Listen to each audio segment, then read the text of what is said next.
Amazing. I'm so glad. We're starting to see some thin, high-level clouds moving in towards Burlington, especially on the horizon, and they should be around during the eclipse, but they're not going to block out the sunshine. They're not going to obscure the view too much. You'll still have that effect of darkness during totality. Now, for those of us who cannot travel to the north, and perhaps you still get to enjoy it from Boston, well, the time of the maximum eclipse is going to be at 3:29. The partial eclipse begins at 2:16. The moon goes in front of the sun, and this is the maximum.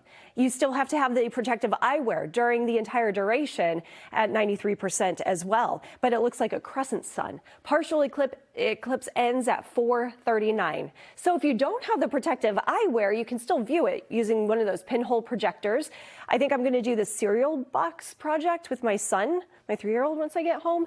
And then a colander. Take that out from the kitchen cabinet, put it on the ground. You have the sun above, and you can actually see the eclipse ongoing and copied over like 50 times. I did that in 2017. It does work. So the eclipse forecast for today, amazing weather, feels like spring, 62 for Boston, Laconia 60 degrees, up north, closer and along the path of totality, we'll be in the 50s with mostly sunny skies until darkness, of course, up there for those few minutes.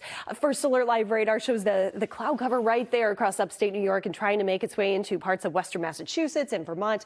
But here locally, we're in the 50s and 60s under full sun, up to 57 in Boston, 59 in Plymouth, gaining a few more degrees before the day is said and done. And we do expect temperatures to be a little bit cooler at the coast once the sea breeze kicks in. And then overnight tonight, we drop back into the 40s for lows with a light breeze from the north and west. By tomorrow, did you forget about this? We've been talking about the eclipse so much. It's the home opener, yeah, for the Red Sox. I did forget about that at Fenway Park. Well, we did not. So here's your forecast, 50 degrees.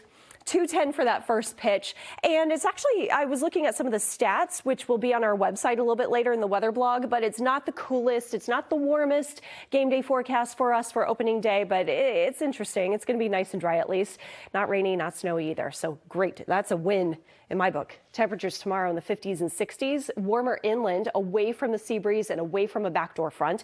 Then by the afternoon, we'll notice more clouds rolling in and a chance for scattered rain showers. South and east wind picks up just a little bit, helps to boost our high temps. A few showers will still be around through midweek into the end of the week. Then we have a bigger chance for a system and some wind pushing through for a Thursday and a Friday. We'll watch for that. Coastal flooding, also something I'm watching. The tides are running astronomically high due to the super new moon today.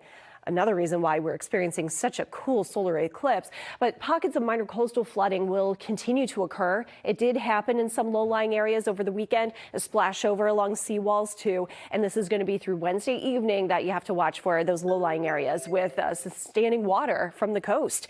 But no particular storm moving in until the end of this week. In the 10-day forecast, we have a little lightning strike showing up on Friday. Thunderstorms possible, and the wind could be very strong Thursday into Friday. So TBD on that exact timing. 65 for Friday. Then we clear things out for the weekend. A sprinkle Saturday, Sunday's high 60 degrees. But next week, we're still in the 60s. Amazing, amazing weather. It finally looks like true spring in my book, Colton.